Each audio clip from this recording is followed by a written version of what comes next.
Teman-teman, hari ini saya berada di Garut, tepatnya di mana teh? Di Cikajang. Bukan, Cikajang ini Sandi. Oh, ini Sandi. Oke, saya tahu di arah ke Cikajang ini. Iya. Saya bersama dengan Teh Tiwi.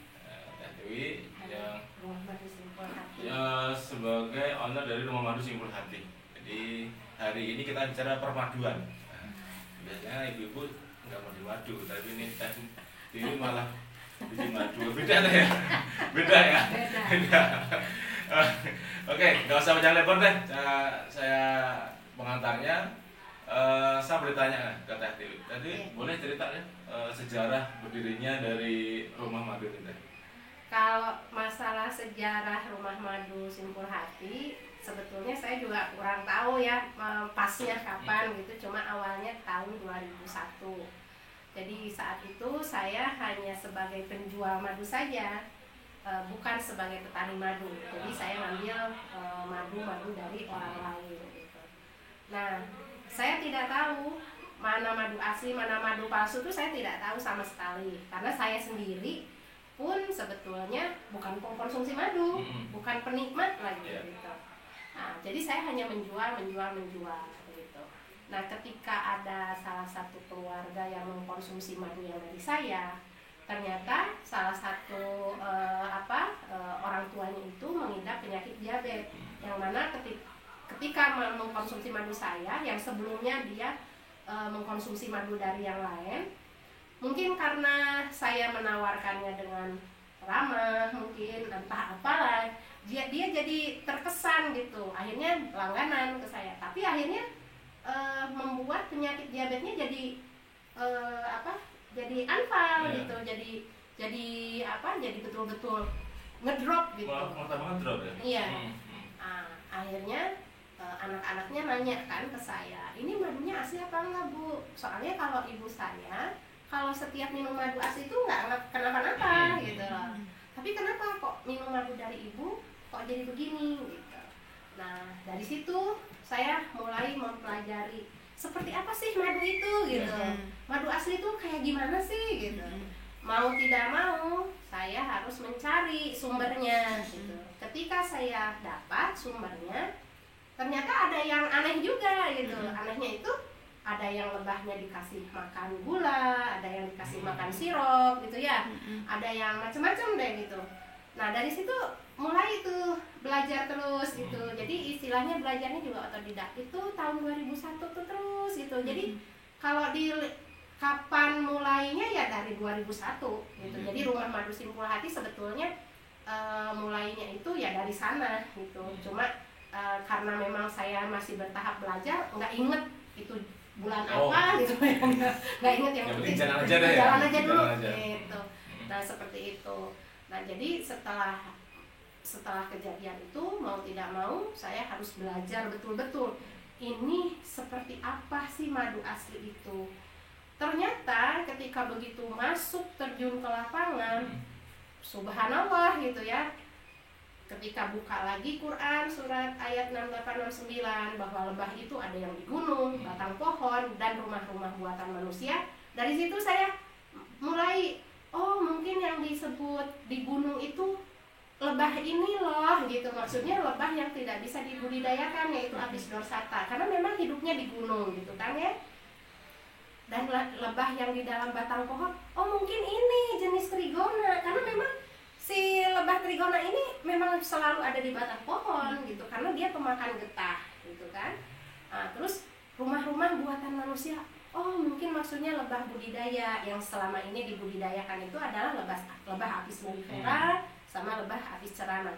Lebah Apis mellifera itu lebah budidaya asal Australia yang dibudidayakan di kita. Cocok kan ya? Bercocok, dan itu memang sudah lama, dari tahun 56 kalau nggak salah. Dan itu memang yang digunakan oleh yang punya brand-brand madu terkenal, seperti ya yang terkenal lah di toko-toko itu ada gitu ya, mereknya tuh ada gitu ya. Saya nggak bisa nyebutin mereknya, tapi semua udah pada tahu madu anu gitu ya. Itu yang mereka menggunakan lebah budidaya Apis mellifera yang dari Australia.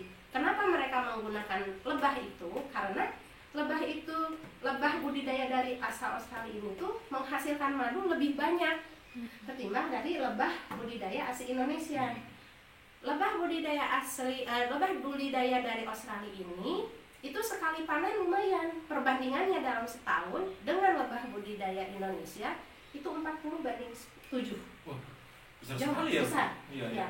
Jadi kalau misalnya dalam setahun satu koloni itu misalkan satu koloni dalam 1 tahun untuk lebah Australia bisa 40 kilo.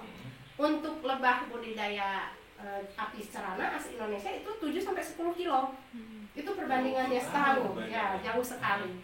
Jadi memang madu-madu dari lebah asli Indonesia itu tidak ada yang di mall-mall, tidak ada yang di apotek, karena memang hasil panennya sedikit gitu. Nah itu, jadi untuk merasakan madu khas asli Indonesia memang agak susah ya, karena memang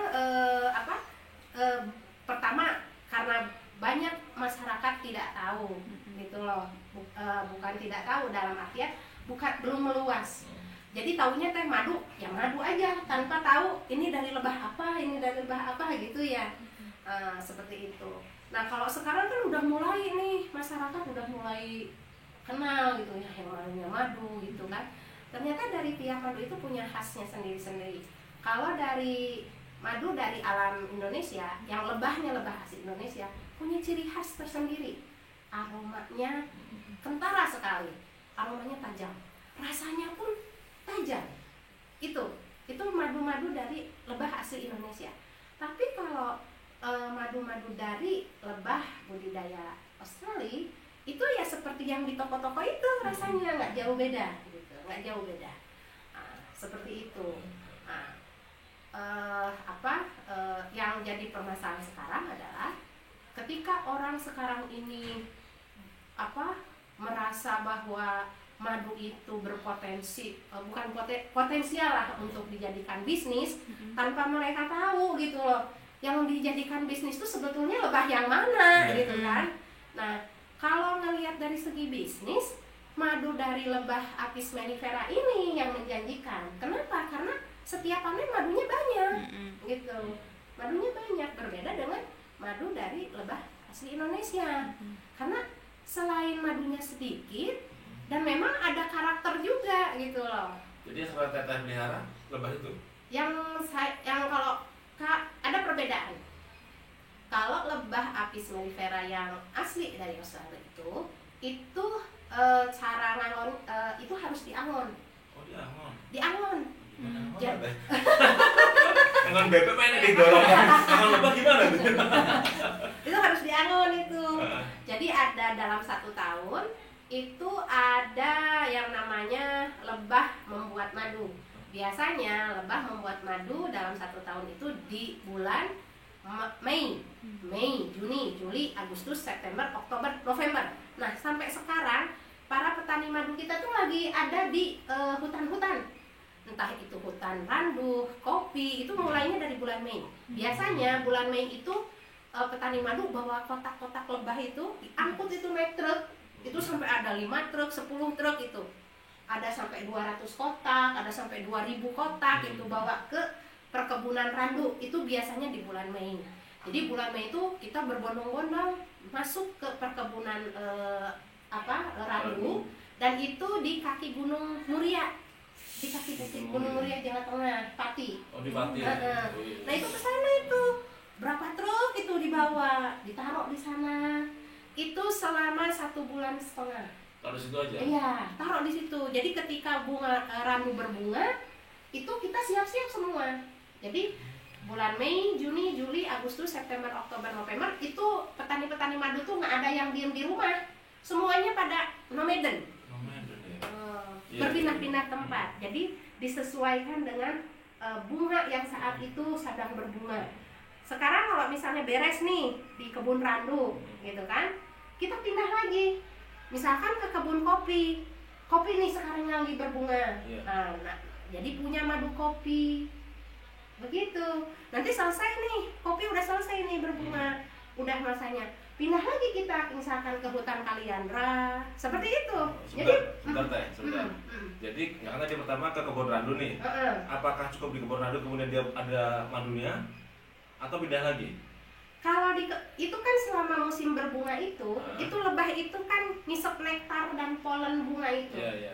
Dan itu setiap 15 hari itu pasti sudah ada madu. Ada madunya ya. Dan itu jadi kita panen biasanya sebulan itu sampai 2 kali. Oh, jadi gini ya.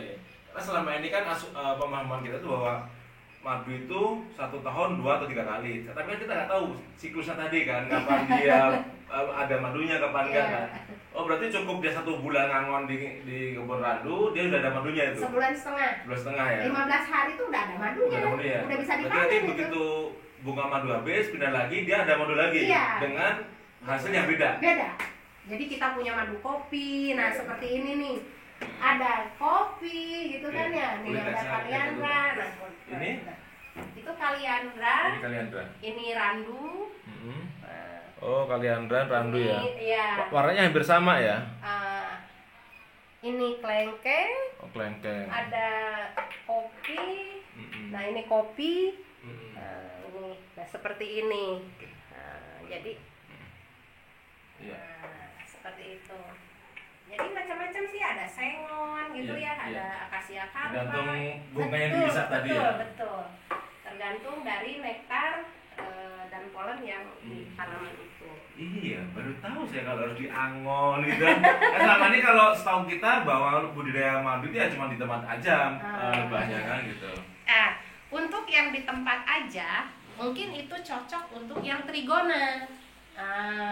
Jadi kalau misalnya ini mah saya mah nggak bisa nomaden gitu kan ya, tapi saya pengen punya madu gitu. Trigona ya? Trigona yang kelanceng kan? Iya, itu trigona itu kelanceng atau ada yang nyebut kelulut ya? Iya, kelulut, ada kelanceng, kelulut, trigona. ada trigona. Kalau trigona mungkin bahasa ilmiahnya kali ya. Nah, kalau bahasa daerahnya ada tewel, itu bahasa Sunda. Ada kelanceng, ada kelulut, ada galo-galo gitu. Itu untuk Sumatera tuh galo-galo. Terus ada bahasa apa lagi ya? Macam-macam sih gitu tiap daerah itu. Nah, yang aman itu memang yang trigona ini. Kenapa? Karena dia tanpa sengat.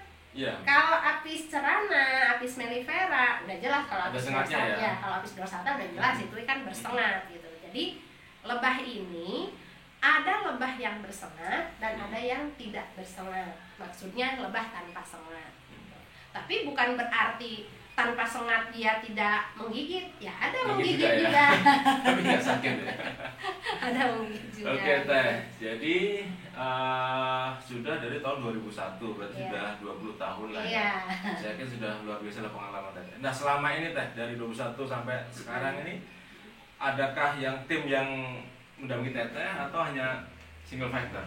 Teteh single ya, mandiri. Karena terus terang aja, untuk mendapat dukungan seperti ini susah sekali untuk mendapat dukungan seperti ini. Awal-awal dulu apalagi ya, pokoknya nggak dilirik lah gitu. Beda sama sekarang. Kalau sekarang tuh beberapa instansi pemerintah juga mau tuh turun. Kalau dulu tuh, waduh, asli itu. Nah ada itu. Ketika Teteh minta bantuan ini gitu ya, nggak ada yang ngelirik. Ya karena dulu mungkin orang belum melihat segmen pasarnya kan, belum lihat ini laku apa enggak. Iya, jadi potensinya di mana belum kelihatan. Makanya ketika Teteh membaca Quran surat An-Nahl 6869 bahwa ternyata madu itu jadi obat, ini pengen sekaligus pembuktian gitu Teteh itu, betul ini jadi obat gitu kan.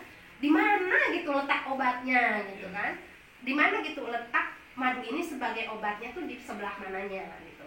Ternyata setelah dipelajari lebih dalam lagi gitu ya, dengan cara minum madu tuh sesuai dengan takaran, jadi tidak ubahnya seperti minum obat dari resep dokter gitu.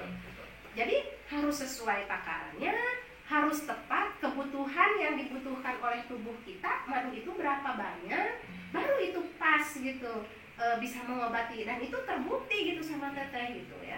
Alhamdulillah gitu. Nah selain itu Teteh juga mempelajari lagi yang ini bisa apa ya, ternyata dari lebah itu sendiri ternyata kan yang dihasilkannya banyak, bukan hanya madu aja, ada polen gitu kan ya, ada royal jelly, ada propolis. Nah ini propolis ini adalah yang dari lebah kelanceng ini. Ada juga.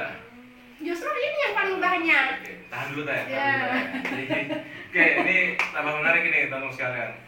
Nanti akan kita bahas tadi saya pengen Teteh apa sih kelanceng, polen, propolis, nanti akan kita bahas. Kita break sejenak ya. Oke, kita kembali lagi masih dengan Teh Tiwi. Tadi di awal sudah banyak cerita tentang perjuangan beliau memulai ternak lebah ini. Tadi sampaikan ada apa tadi Teh? Menghasilkan apa tadi lebah selain madu? Ada propolis, ada royal jelly, ada polen. Ya, terus juga ada apa itu lilin juga. Banyak sekali. Ini manfaat ya, coba Teh. 4 ini digigit aja lah, dijelaskan apa sih propolisnya apa, polennya buat apa? Kalau polen itu tepung sari ya, tepung sari yang dibawa oleh kaki-kaki lebah itu, memang itu fungsinya untuk membuat makanan pasukannya, pasukan lebah di dalam kotak itu. Jadi selain untuk membuat royal jelly, karena memang itu salah satu bahan juga dari sana, itu diproses juga sama mereka untuk menyuburkan ratu lebah. Biar bagus gitu ya hasil telurnya. Itu polen. Nah, tapi ternyata manfaatnya bagus buat manusia gitu. Yaitu untuk mengawet muda. Tambah awet muda. Kayaknya harus nyoba ini ya.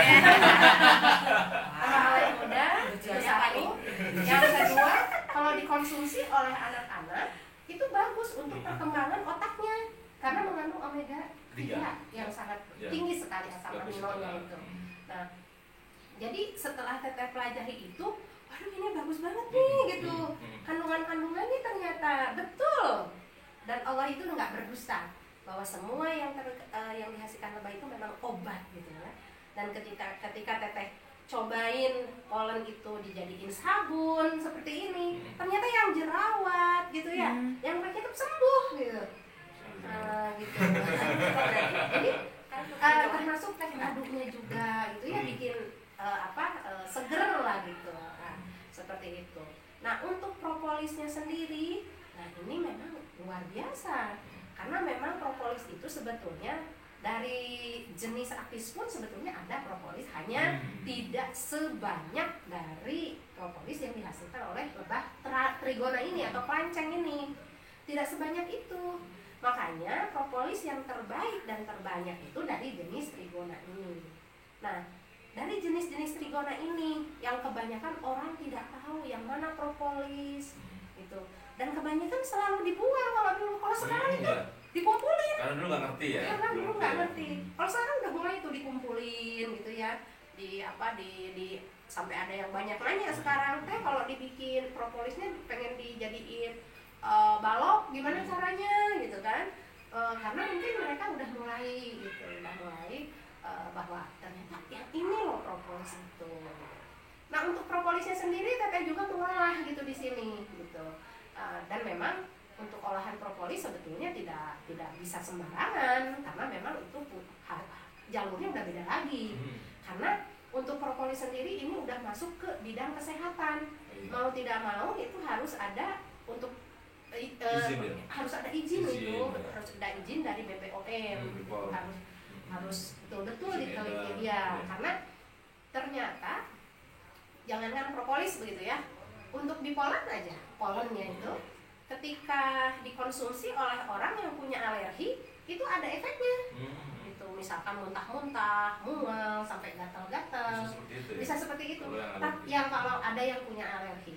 Tapi kalau yang tidak punya alergi biasa aja gitu. Kayak Teteh karena tidak punya alergi ya nyantai aja gitu makan. Tapi ketika saudara Teteh minum itu efeknya jadi mual, pusing, muntah-muntah gitu.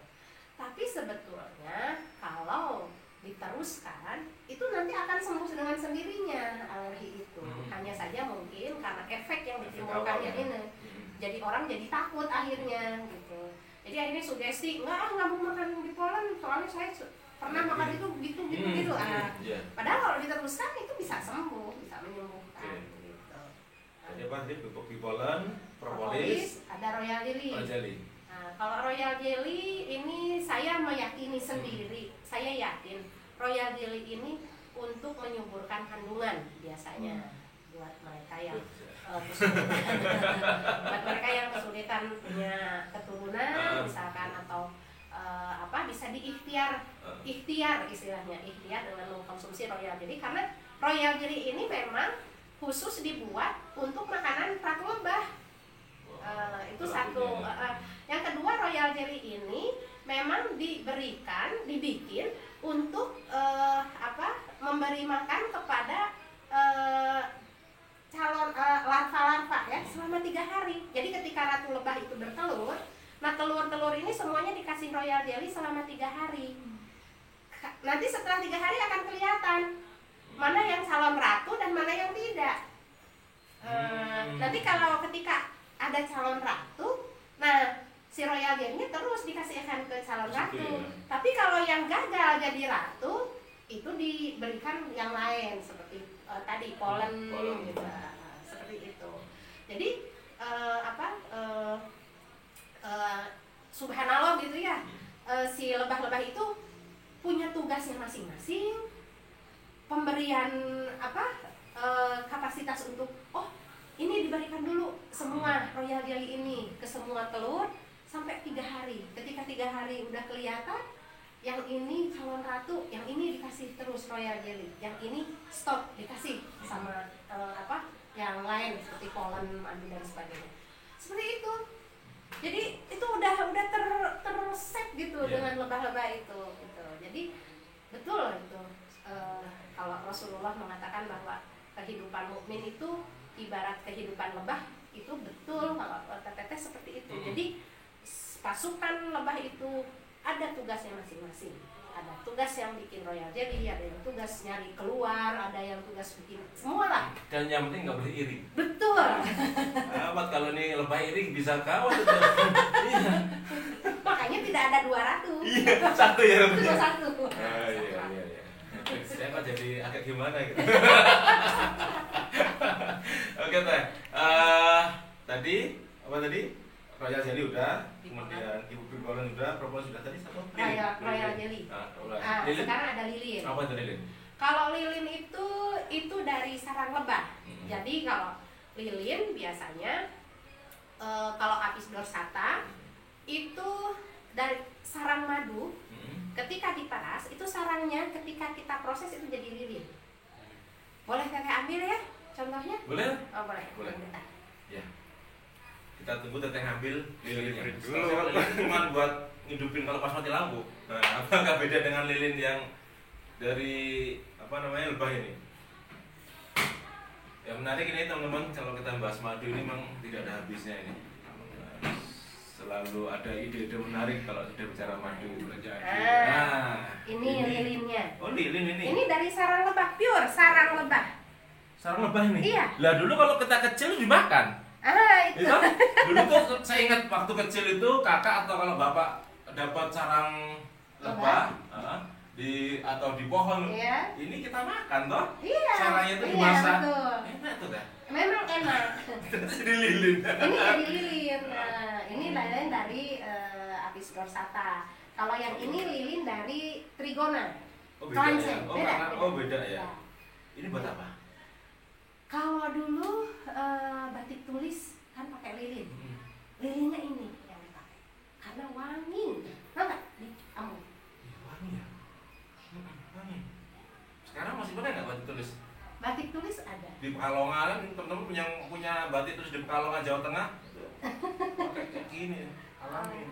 Nah ini selain dijadiin batik tulis gitu ya, biasanya ini dipakai bahan kosmetik juga, seperti untuk sabun, lipstik, ini tuh balsem, seperti ini pakai lilin, pakai biswak namanya. Biswak ya. Ini biswak. Jadi sebagai bahan campuran. Betul. Nah seperti ini. Bahan campuran. Jadi bisa dikatakan Harum ini. Ini buat apa teh? ini untuk yang keseleo, pegal, digigit serangga. Saya paling ada itu kalau bau apa tuh namanya, minyak apa tuh yang keras tuh, baunya udah bikin mual ini harum ini. Enak ya, karena memang wanginya wangi khas, wanginya khas dari lilinnya, gitu. Jadi ada, tapi tentu dikasih essential oil lagi, gitu yang istilahnya bisa yang senada, gitu ya. Wah, luar biasa sekali ini. Ternyata lebah sangat luar biasa banyak manfaatnya. Tadi sudah kita sampaikan nama kata bahwa ada minimal ada 4 lah yang sering kita gunakan. Nah, di belakang kami ini ada banyak produk nih. Ada banyak produk dan saya yakin dari lebah semua nih teh. Iya betul, semuanya berbahan dari yang dihasilkan lebah. Jadi selama ini kita berpikir bahwa lebah itu hanya menghasilkan madu, ternyata salah. Ternyata madu itu dari lebah itu juga bisa menghasilkan banyak produk. Bolehkah ceritakan nih apa aja yang bisa dibikin dari lebah madu? Oke, ini ada scrub. Scrubnya saya kasih scrub madu propolis, termasuk pakai polen juga.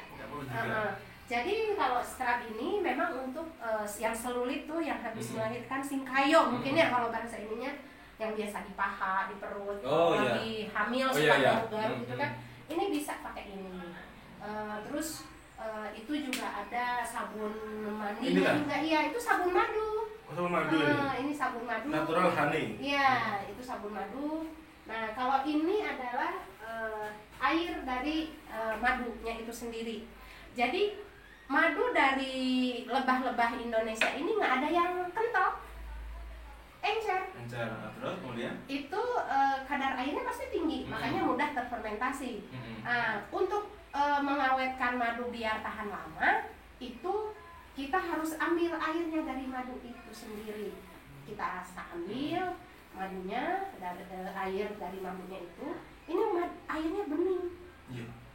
Ini buat apa teh? Manfaatnya apa? Ini yang telah teteh rasakan itu adalah ketika sakit gigi, dikumur-kumur, alhamdulillah. Nah, yang punya sakit gigi.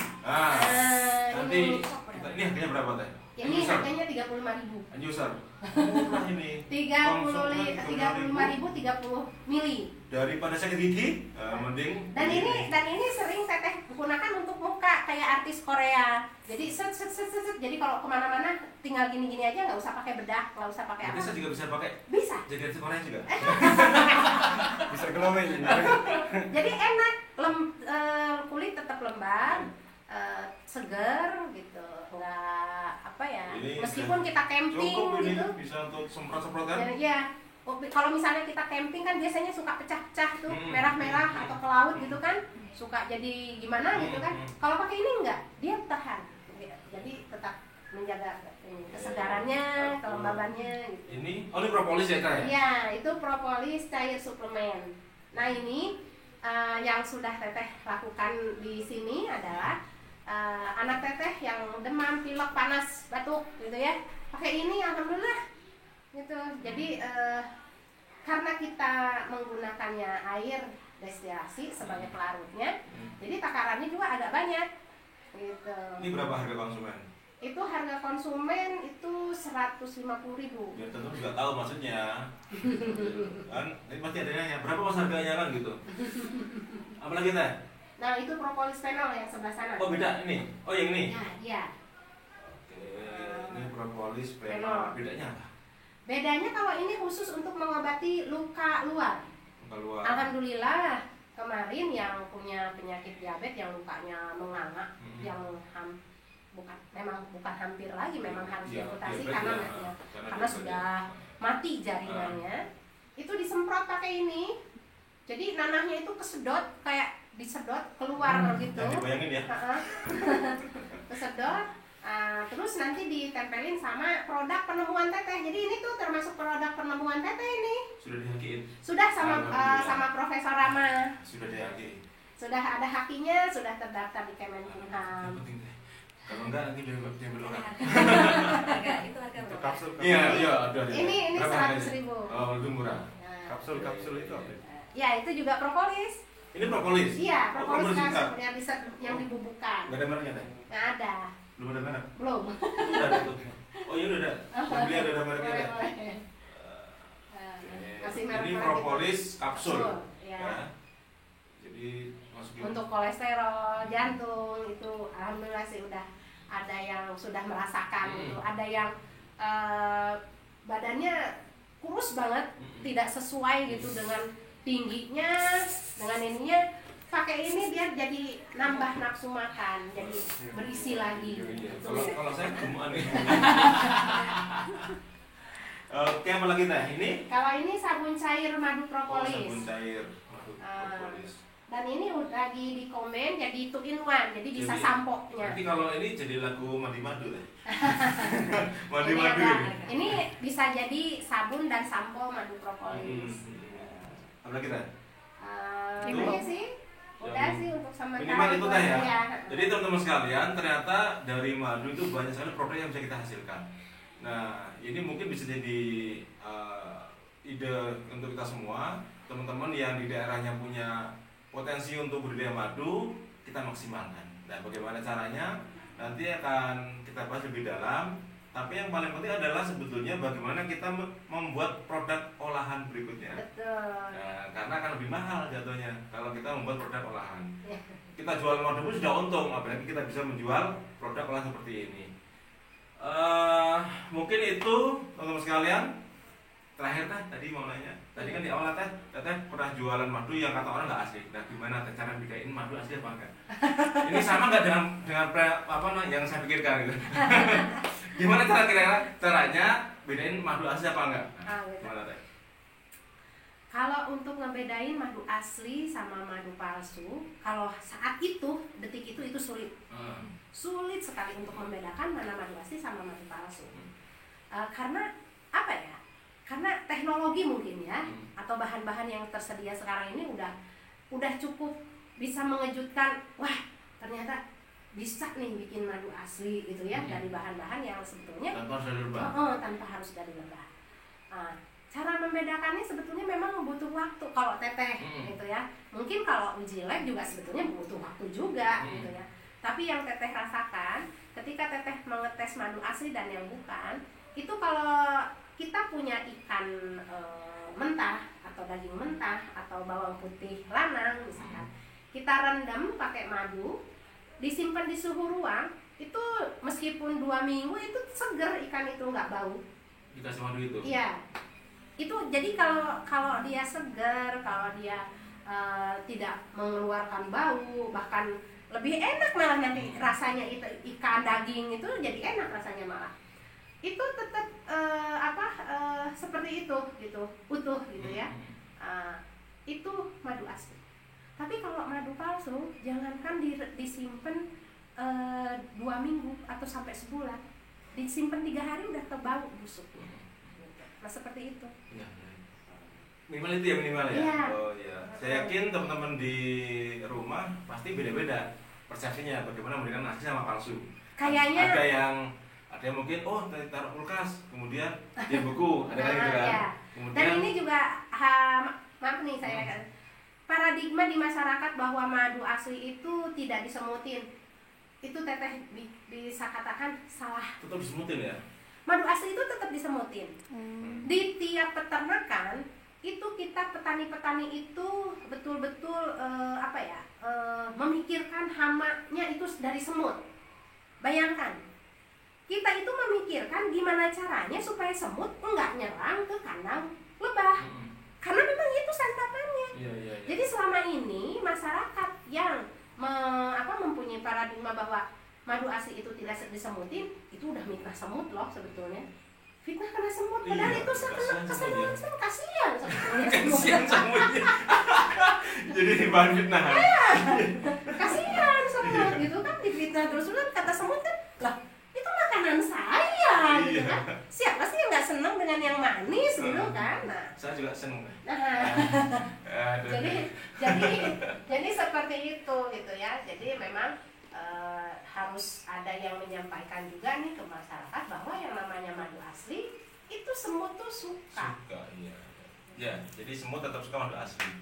Oke, jadi luar biasa. Hari ini sudah banyak ilmu yang kita peroleh kan. Ini saya yakin saya sendiri aja banyak bermanfaat dari apa yang tadi kita jelaskan ya. dan kemungkinan besar juga mungkin akan sering banyak nih teh, ada yang sering banyak lagi pengen konsultasi segala macam bagaimana untuk mengembangkan bisa seperti ini sehingga punya produk-produk turunan.